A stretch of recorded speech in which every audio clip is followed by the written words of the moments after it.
Bonjour à tous, donc vous vous souvenez, vendredi c'est maladie, et bien aujourd'hui il va y avoir une petite exception. Je ferai pas une vidéo sur les maladies. Alors je vous explique pourquoi, parce que les vidéos sur les maladies ça me demande quand même pas mal de travail, parce que je suis pas vétérinaire, je suis pas non plus technicien apicole, enfin technicien sanitaire, donc voilà, ça me demande quand même pas mal de travail, et j'ai l'impression que c'est un format qui vous plaît pas. Quand je regarde les stats sur YouTube, le nombre de vues, le nombre de j'aime, voilà, j'ai pas l'impression que c'est un format qui vous parle.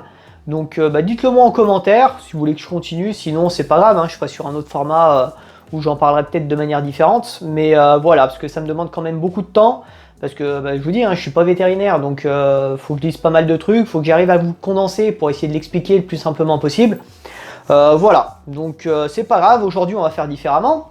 Aujourd'hui on va parler un petit peu du diagnostic de la ruche, c'est-à-dire qu'est-ce qu'on fait maintenant en fait dans nos ruches. Donc je vous ai dit, là la forte période est passée, il y a eu l'essaimage, il y a eu tout ça. Voilà, là en principe le mois de juin c'est une période on va dire qui est plus calme. Normalement on met des hausses, moi je sais que j'en mets pas pour l'instant. Même celles que j'ai enlevées, d'habitude je les enlève pour extraire le miel et je les remets tout de suite après, là je l'ai pas fait. Parce que j'ai pas suffisamment, mes colonies elles n'ont pas suffisamment à manger pour le moment. Donc pour l'instant, il y en a certaines qui ont des hausses, qu'elles ont commencé un peu à remplir il y a presque un mois maintenant. Donc ça je leur laisse, comme ça leur fait 2-3 réserves. Et puis voilà. Autrement, les autres, je vous ai dit, j'ai pas remis de hausse, j'attends que ça se remplisse un petit peu, qu'il y ait une prochaine mêlée. Donc ce qu'on va regarder, on va regarder l'état de nos colonies, comment elles sont, est-ce qu'elles sont populeuses, est-ce qu'elles ne le sont pas. Donc quand vous ouvrez une ruche, je vous ai fait une vidéo hier d'ailleurs, pour vous montrer un peu ce qu'on regarde dans une ruche. Vous ouvrez votre ruche, déjà vous allez regarder la population globale. Est-ce que c'est une ruche qui est populeuse, qui est moyennement populeuse, qui ne l'est pas du tout. Voilà, et en fonction, on va voir ce qu'on va faire. Si vous avez une ruche qui est populeuse, donc pas de souci, vous continuez comme ça. Si elle est moyennement populeuse, bon, normalement ça devrait bien se passer. Il faut faire attention qu'elle ne soit pas trop faible. Si elle est trop faible, souvent c'est qu'il y a un souci. Ensuite, vous allez regarder les réserves de nourriture. Est-ce qu'il y a suffisamment de pollen et est-ce qu'il y a suffisamment de miel?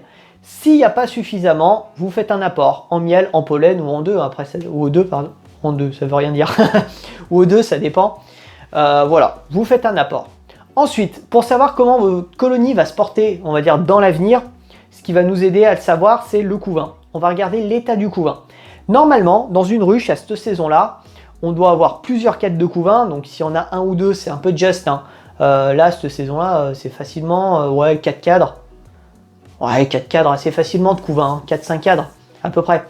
Voilà, donc regardez le nombre de couvains que vous avez. Est-ce que c'est du couvain fermé? Est-ce que c'est du couvain ouvert? D'accord.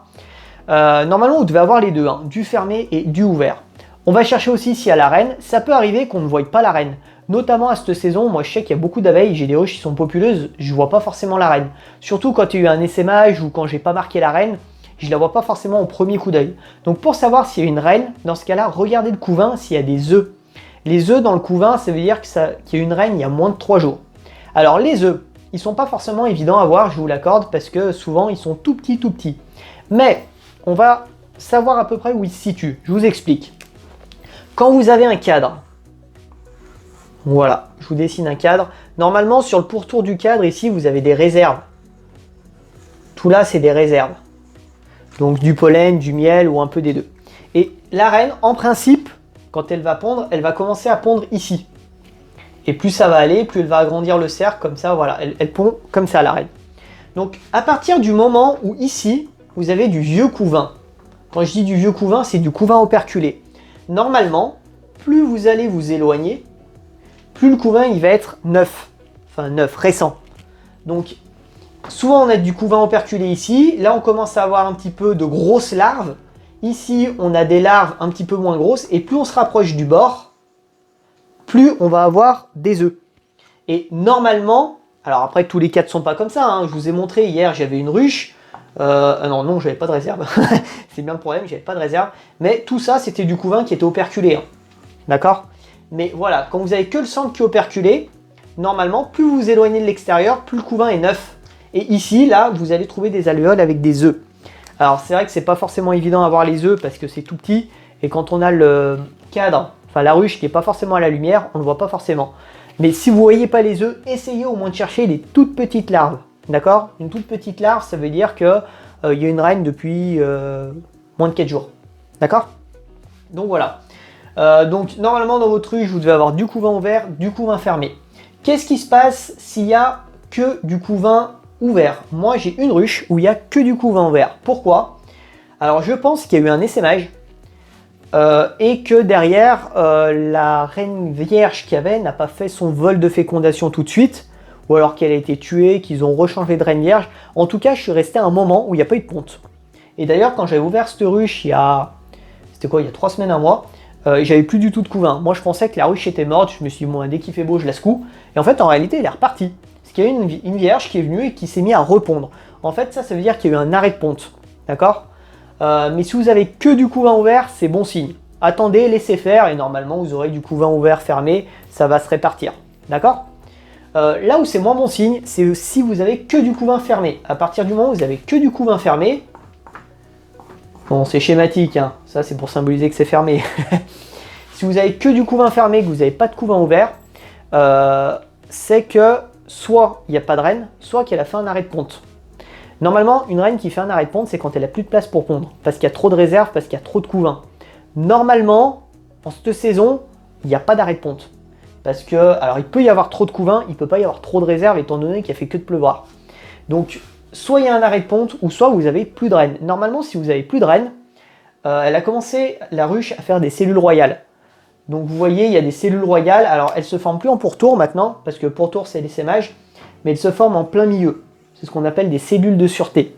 D'accord?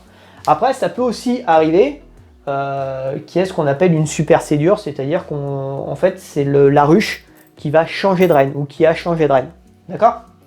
Voilà, donc regardez vraiment l'état du couvain, c'est ce qui va vous permettre de savoir si votre colonie va bien. D'accord? Donc, vous vous souvenez, première chose qu'on regarde, la nourriture. Est-ce qu'il y a suffisamment de nourriture, suffisamment de nectar, suffisamment de pollen? On regarde la colonie de manière générale. Est-ce qu'elle est populeuse ou pas? Est-ce qu'elle est dynamique ou pas? Voilà. Et ensuite, on va regarder le couvain. Donc, comment est le couvain? Est-ce qu'il y a du couvain ouvert, du couvain fermé? Est-ce qu'il n'y a que du couvain ouvert? Ça peut arriver qu'il y ait des ruches où il n'y a plus du tout de couvain. Normalement, s'il n'y a plus de couvain, c'est qu'il y a de grandes chances qu'il n'y ait pas de reine. D'accord? Et que la ruche est tentée de refaire une reine, mais qu'il n'y soit pas arrivé. Si vous n'avez pas de couvain du tout, cherchez absolument la reine, à voir la reine. Parce que si vous ne voyez pas de reine, c'est trop tard en fait pour la ruche. C'est-à-dire qu'elle ne pourra pas refaire de reine, puisqu'elle n'aura plus de larves ou d'œufs pour relancer une reine derrière. D'accord? Donc si vous n'avez pas de couvain et que vous n'avez pas de reine, elle ne repartira pas. À la limite, vous pourrez avoir au bout de quelques temps du couvain de mâle. Pourquoi? Parce que c'est une ouvrière qui va pondre. Donc dans ce cas-là, la ruche, il faudra la secouer. Et... de toute façon, je vous montrerai, parce que moi j'ai une ou deux ruches bourdonneuses. Donc j'irai peut-être ce week-end ou début de semaine prochaine. Je vous montrerai ce qu'on fait quand la ruche est bourdonneuse. Déjà, à quoi on voit qu'elle est bourdonneuse et qu'est-ce qu'il faut faire dans ces cas-là. D'accord? Si vous avez des questions, comme d'habitude, n'hésitez pas à les mettre en commentaire. Mettre un pouce en l'air si la vidéo vous a plu. Abonnez-vous, activez la cloche. Et puis à demain!